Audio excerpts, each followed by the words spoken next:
Hi, everyone, and welcome to the Trangender Show. I'm your host, Emily. Tonight, as you see, we are back in the sunroom having another in-person interview, our second one, which I'm very excited about. My guest tonight is Kuiet Green. Kuiet is a musician, artist, and promoter. Growing up in a religious family made it difficult for Kuiet to think for himself. As a kid, he chose to be content with the life God gave him because he figured there was no way to change it. But being put into various beauty pageants, plays, and on girls' sports teams made him feel uncomfortable and inauthentic when he just wanted to be seen and understood. Now through his music, he tells stories of his journey in hopes that listeners will not feel alone and find that they are strong and capable of anything. Everybody, welcome to the show, Kuiet Green. Hello. Hey. Thank you so much for coming in and being here for our second in-person interview. I'm stoked to be able to do another one of these. Yes, I'm glad to be here. So starting off with your story, Yes. My favorite question, the icebreaker, how did you choose your name? Oh, man. I guess it was inspired firstly with just music. So I thought like I needed something unique. And then once I picked it, it was like, oh, like this could be my name because it resonates with my story and like what I've been through. So as a kid, like you said, I wasn't listened to very much. When I tried to speak out or even dress how I felt, I was shut down multiple times. So then I just started being quiet. And then everyone would always say like, why are you so quiet? You're such a shy kid. But really it was because like I hit a point where I was just like, I'm just not gonna say anything. Mm-hmm. So now I chose that name to give it more power. And what's the significance of the spelling, if there's any? There's not. I mean, my original name started with a K. Okay. So I guess I wanted to keep some of that and then just Kuiet to replace the Q.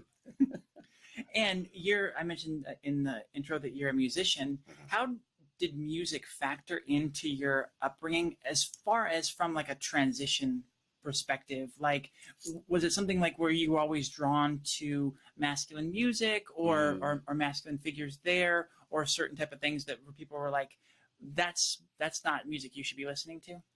Not necessarily. I've always been pretty diverse with music. I didn't start with music. I started with like poetry and storytelling to kind of release until I got more comfortable with like my voice and being able to really say what I wanted to.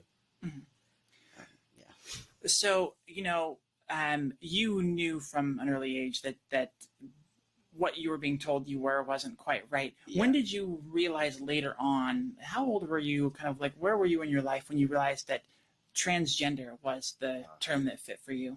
Not until my junior year in college. I didn't know anything about the possibility or the opportunities. So when I found out, obviously I took the chance. Mm-hmm. And how quickly did you move about the process? Like for me personally, like I was afraid of any sort of step whatsoever. And so I delayed everything as much as I could. Did you like, when you realized that you were trans, did you like say, okay, I'm gonna put together this plan, I'm gonna follow it and we're gonna go, or were you more reluctant? Oh my gosh, it manifested so beautifully. So with sports, obviously, transitioning, I could play, but it was, the chances of me playing against men at the time were slim. So everyone was like, well, you could just do music. But anyways, once I started finding myself more in music, I was on social media a lot and I ran into some other transgender folks that I had conversations with, and they kind of influenced me and supported me with the steps to become who I am today. So I think I stopped school summertime, and then the year right after in June, so probably about a year after, I went to my doctor and talked to him. They said I seemed pretty sane about it. So I didn't need to, I skipped the step of having to see a therapist. And he wrote me a letter. I went and I started my hormones, I think sometime during that month. And then I just kept thinking about, it was mostly the chest thing for me. It was like physically and metaphorically, like a lot of weight on my chest. Yeah. So I think that was about June, I started hormones. And then my friend was like, hey, you should come work for Starbucks. They have really good benefits, blah, blah, blah, and they support like the LGBT community. So I was like, okay, that's cool. So once I started working there, it was just constant thinking like surgery, surgery, surgery. And then 6 months in, it was December, and my benefits had went through. And so right after that, March, it was all set up. Like I didn't have to pay anything because Starbucks took care of most of it. And then when I went to the doctor's office, I went to Beverly Hills, and the lady there also, she's seen a lot of people go through this. So she's seen like how bad like I really wanted it and the conversations that we had. And so I ended up filing for a hardship, which was what do you call, it wiped away the fee for, I think it was like 2 something, which regardless I would have paid that because it was like 200 and something. But that was wiped away, so it was 0. And then it happened, and since then it's been amazing. Wow. Yeah. Did you have any trouble accepting the fact that you were trans? Was there like a period where you were like kind of mulling that over and trying to accept that with yourself, or did that term, when you found it, answer all the questions? It did. It was like a jaw dropping. I was like, oh my gosh, if I knew about this definitely when I was a kid, I would have made the same decision. So, man. And did you have any particular fears or trepidations in going into the surgery? I mean, normal ones like, oh, like, am I going to wake up, or am I going to wake up in the middle of surgery? Other than that, I felt pretty certain. Okay. Yeah. Yeah. None of the questioning, like, am I going to regret this later, sort of thing? No. That's Absolutely great. Not. So in general, it sounds like, things kind of moved pretty quickly for you and it went pretty smoothly. What are some of the big things you have struggled with in your transition? I would say, I think a lot of my peers and coaches, I don't want to say turned on me, but they kind of just didn't want to be associated really anymore. Like, cause I found this boxer who is a trans man, and I saw that they had boxed when they were pre-transition, and they ended up being one of the first FTM boxers fighting. Now they fight against men. And so I was like, well, I can play basketball on the men's side. I just need like the coaches that I have to train me and get my body right, because they know, plus they have the connections. And when I went to every single one, it was like, no. And it was because of that reason. They just didn't want to support that, which unfortunately is unfortunate. Oh, wow, yeah. So I think that was the thing that hit the most. Other than that, I mean, friends were supportive and I was happy. So yeah, I would say that. Then let's move to coming out and going through that process. We talked about coming out to coaches and asking for their help, and they turned you down completely. First off, let's talk about your process and approaching it. Like, some people will just do a big Facebook post. Some people will write individual letters to people. Some people will have a lot of individual conversations. Yeah. What was your first approach to it? I had told a couple people close to me to kind of like confide in them and, make sure that what I was doing felt right. But after that, I mean, it was just a social media post. I made a video and said, hey, a lot of people weren't surprised because I was already like tomboyish. So they're like really happy and supportive. Once I made that video, I think I made a couple more with just, like the voice change and all that stuff, which was really fun. I didn't get any blowback from that. So it was good. Yeah, so you, we talked about before, you were kind of forced into doing beauty pageants and things like this. At what point did you, like in your youth and in your childhood, get some kind of ability to express yourself? And, how did that manifest? I don't know. I mean, I was a rebellious kid at times. And when I had the chance, like when I would go to school, I mean, I wore what I wanted to, acted how I wanted to. Although I was still in a certain position where I had to kind of be feminine. Man, I don't know. I mean, I got to play football for 4 years, thanks to my stepdad. So I think that was the most like free in myself I felt without the transition. And then just just thinking about it growing up a lot, it ended up manifesting when it did. Mm. Which everything happens for a reason at when it's supposed to. So yeah. What were some of the most difficult conversations you had? Before or For coming out, for like revealing to yourself? I don't think I've had any other than already being transitioned and meeting like partners and whatnot, and deciding whether like should I say it now or should I say it later, or how are they going to react. I think that's going to be a thing. But yeah, I think that's the only difficult thing. What was your experience with family? You mentioned coming from a religious background and some of those things. So in my freshman year of college, my first year of college, that was the last or the first year where it was like no family from there on out. Just because I've always been the black sheep. My family's been mixed. Like I had stepsisters, stepbrothers, stepdad. So when they drifted apart, my senior year, just after that, it was just, okay, I didn't really have a relationship with my mom or my brother. So yeah, there was distance there. And plus a lot of what I went through, like I said, there weren't any listening ears.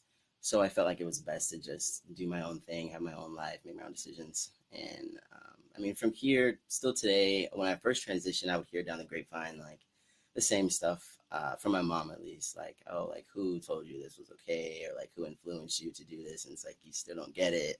Like, this is just me, So I got some of that though. What did we do wrong? Yeah, exactly. So yeah, it's just, my chosen family now, which I'm happy about. Yeah. Yeah. Did you have anybody in that coming out process that supported you in a way that you weren't expecting? Not really. I had friends support me from a distance. Okay. At the time when I was transitioning, I actually had my mentor from college who ended up being, I call her mom now. Her and her wife have been huge supporters ever since they met me. Like, they're the ones who took care of me after my surgery. I stayed at their place for about a week or two. They gave me my medication, food, make sure I was good. And while I was staying with them, I was living with one of my teammates from high school, and their family was supportive. That's about it. Just them, and then my mentors at the time, and then distant friends. So we're at the point of the really ethereal question that I like to kind of throw people at. We've been through the typical stuff. Now let's throw a little bit of a curveball in there and make you think a little bit. What does transition mean to you, like on a deep level? What meaning does it hold for you? I think transition means to me just a realization of not a new character, but the character you've always been, but you're just aware of it now. Yeah, so I think that relates to anything in life. You realize when you transition, you realize, oh, this is the next thing, the next best thing, or the next big thing for myself. Yeah. And I'm losing my train of thought on that one. Let's see if I can come back to it. How far along are you in your process of becoming, when you discover you're transgender, and then you've got a picture in your head of what your life could be? How far along are you in your journey to getting there?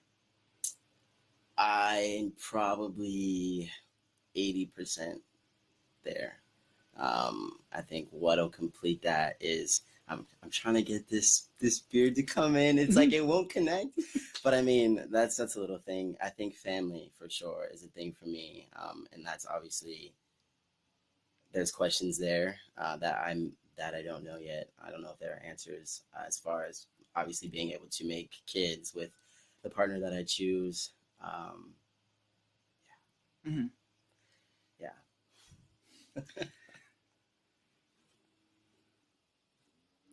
We talked about the struggles that you've had. What were some of the key fears that you've run into in your along your transition, and how have you overcome those? I have had moments where, it's like I'm 100% sure, but I've had moments where it's like, like like, was this, and I think it's specifically because of the whole family thing, because I'm not able to really produce, like I can't go and have a kid with someone, which is the only thing that really bothers me. But I feel like the world, the way it is today, it might catch up, and that might be a possibility. Whether that's for me and my generation or generations down the road. But I think that's the only thing that's really, really hits home. Yeah. So that, like what you mentioned before, that finding love, finding the love that's a long-term thing, finding somebody that will love you for you fully, right? Yeah. Yes.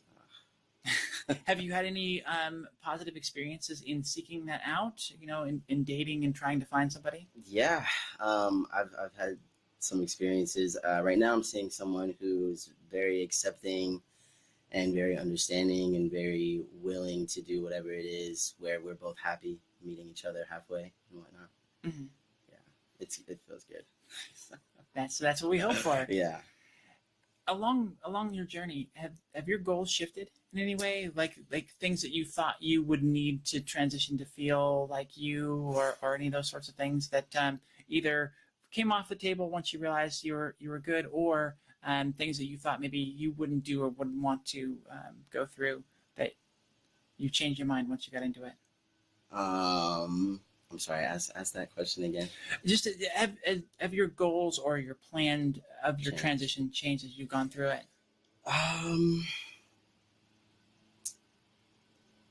Not necessarily, unless the situation changes itself. Like, for example, like sports, how that transitioned into music, which is what I've been doing. And I think we talked about this, is now I'm thinking like I'm always going to do music because that's my release. But now I want to be more of a person who gives opportunity to other people, so they can have somewhere to put, their creativeness, because that's their outlet, where more ears can hear stories and whatever they create. Did you have any success in sports? Like, have you been playing a lot? You keep mentioning that. Like, have you been able to actually? You pre-transition played football, but since then, have you been found like some good camaraderie on good teams or any of that? No, I haven't went back to sports in a while. I've been asked to coach here and there, which is cool. I still feel sensitive about sports because like that was my entire life. But yeah, no, I think I'm good where I'm at. Yeah.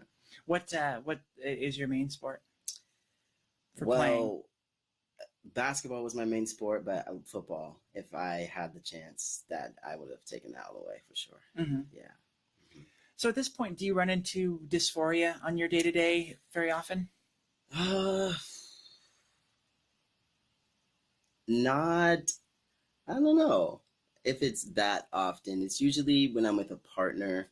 I've had some partners. I don't know how graphic we can get. Oh, please, yes. The thing is we're trying to share the stories as much as possible, because the more you hear that's a story like yours, the more it resonates with you. And the same thing as your message in the bio, the more you feel like you're not alone. Yeah. And then I think also beyond that, people looking to transition are like, well, how does this work? How is this going to work? And for me personally, it was a bit of a kind of a roadblock, going like, I don't know if I'm going to find anybody, and how do I have those conversations? So yes, long way of saying, yes, please dive into it and be as detailed as you can of like how you approach that and how you get through some of those conversations. Yeah. So the dating life was one of the main things I would think about after my transition, just because I passed so well. So, for example, I had a thing with a coworker when I was living in LA, and we had a night out, came back to our friends, and, we were sleeping and things were getting intense.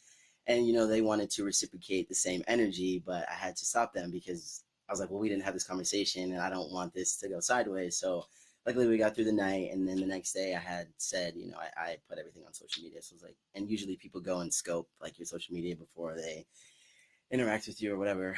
And I said, have you checked out my social media? She's like, oh no, I haven't really been on social media. So she goes the next day, and then she calls me and she's like, hey, like, we need to talk. I was like, oh shoot. So we meet up, and I'm actually very grateful that it was that person because of how mature they came into the conversation, and they just said, hey, you know, I understand that you didn't want to come out and flat out say that, but understand that I was kind of caught off guard. And so it was a learning lesson. I mean, they still wanted to have that relationship with me, which was nice. Another relationship too, actually, it was more so of the bottom surgery thing where it was just, you know, they're used to what they're used to, cis men. And so it was an adjustment for them. And then when you start using things like, you know, the whole strap and everything, then they had mentioned, you know, it's not as intimate because they know that I can't feel them, if that makes sense, which I feel like is always going to be a thing for me. But I think that's the only dysphoric thing I have is because I feel that too. It's like, of course I want to be able to feel that and be able to be on the same page, but it is what it is for now. And so have you found in dating and attempting, you know, like hookups and things like that, like when it comes down to it, the penis is what's most important? Yeah. So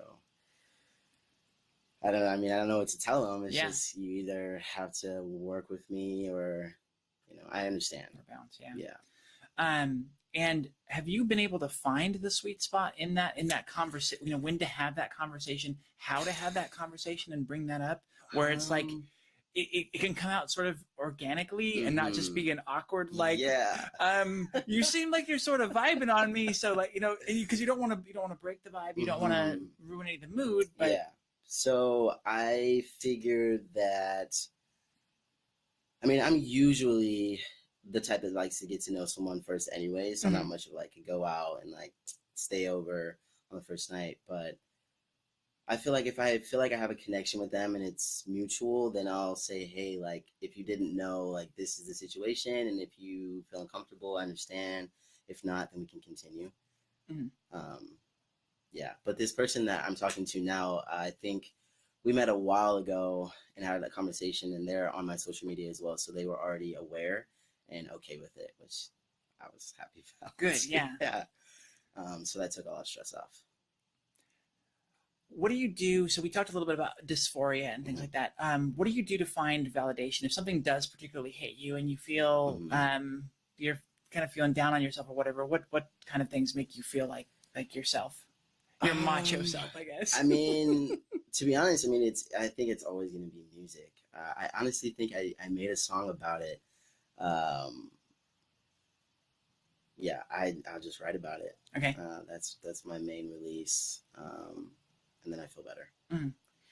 I know for me and a lot of the trans girls that I'm friends with, we will have moments that will come across, will feel very masculine, and it inspires some dysphoria there. Do you have anything like that on the other side? I have never asked a trans masculine person this, if like a feminine trait pops up and you're like, oh, God damn it. I don't think so. I don't think so. The only thing as far as femininity that I can think of is the fact that when I do interact with women, they always say like, I don't know why we connect so well. And I'm just like, well, but I think I look at that as a benefit. The flip side of that, have you felt, hanging out in the company of men and doing some things? You said you don't play any sports, and that's a big place where it can kind of tend to come out when the machismo is high. But have you had any kind of like disappointment or changes in perspective of how men treat women? Oh, yes. It's wild to say. But yeah, a lot of men, like how they, like the conversations when they're not around women and like how they act. I already knew more men than usual act that way and speak that way. If they're my friends, I'll usually step in and say like, is that really necessary? Or, hey, maybe think about this. I just noticed. I just know that going my direction. One of the things that kind of keyed me on to the fact that I was trans was I never understood how they thought, like, or how they talked about women and all that. Like, it's like I don't I mean, I'm attracted to that woman, but like not in the way that you're describing, and not in the way you're the things you're saying about her. And so like, I'm like, what's the disconnect? Like, why am I so off here? And then of course I come to find out later. Yeah. So the whole thinking thing, I've always felt like, obviously I thought like a man. Mm-hmm.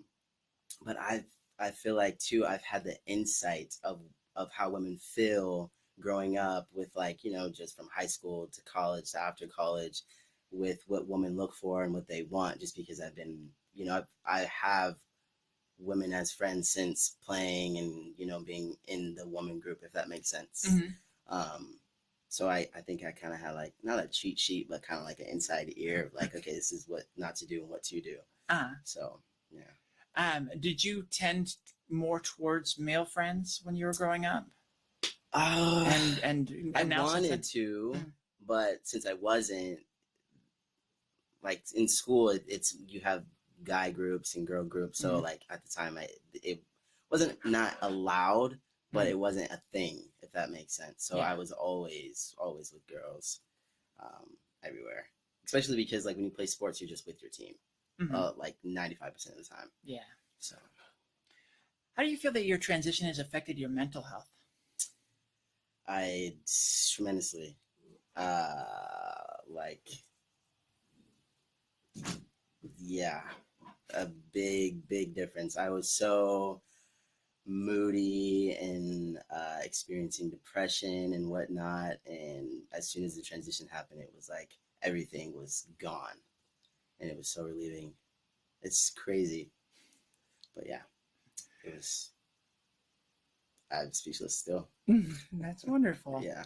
Is there anything through your life and you know, since that you feel you've been able to accomplish because of your transition?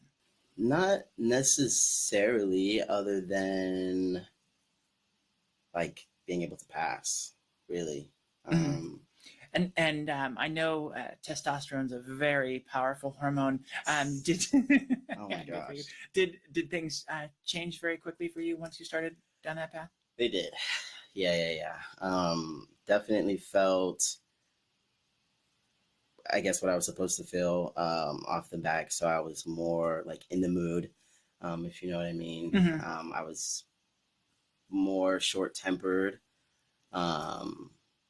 and just emotional, like very emotional, until like maybe like a month in, then I was used to it. And then over time, they just have to adjust. But I noticed when I am off hormones now that I've been on them for so long, obviously you can definitely tell. Like I was in a situation where some mess up with the pharmacy, and I couldn't take my hormones for 3 weeks. And oh my gosh, I apologize for anyone who had to deal with me, because it was just, I like very, very short-tempered. And I think that's the only thing that's kind of frustrating, is when you depend on that, because you know you have to take it your whole life. Then it's like, if stuff happens like that, what do you do? What is your favorite thing that you've learned through your journey, either about yourself or the world around you? I mean, I guess the same as it always is just not to judge someone right off the back. Like when I was growing up and before I even knew what transgender was, like my family wouldn't say such nice things about, you know, people who transition, and it was awful. And I think that might have also been a thing why it was just blocked out as an option, because of how they looked at them. So yeah. Well, I think that's very common for all of us. To, you know, especially I'm significantly older than you are, but excuse me. You know, we had things like, you know, Ace Ventura and you know, some of the daytime trash talk shows where they were you know, trans people who got, you know, what was it, sex changes, that's what they were calling it back then, and that sort of stuff, and it was always painted in a really bad light. So you know, we didn't have the language, really, we didn't have good examples, and then the only examples we did have that, you know, were these like extreme and poorly portrayed examples. 100%. When did you first experience an example of who you could become, a trans masculine person for you to look up to? Oh man, I don't want to remember his name right now. He's very, very well known, and I'm blanking out. I can't think of his name, but he's like now on the cover of like the men's magazine as, you know, one of the top FTMs, just put himself out there. But him amongst like two other people just across the world, just watching them, and taking notes, and like I said, having conversations. What advice do you have to pass on to younger closeted trans folks out there who are looking towards transition? I would say if you feel that calling, including, you know, whether it's transition or whatever it is in life, to follow it, because your intuition is going to do you better than what you think it's not, if that makes sense. Like, I've always felt that way. So once I finally made that decision, like, my life changed for the better. So, that's with anything.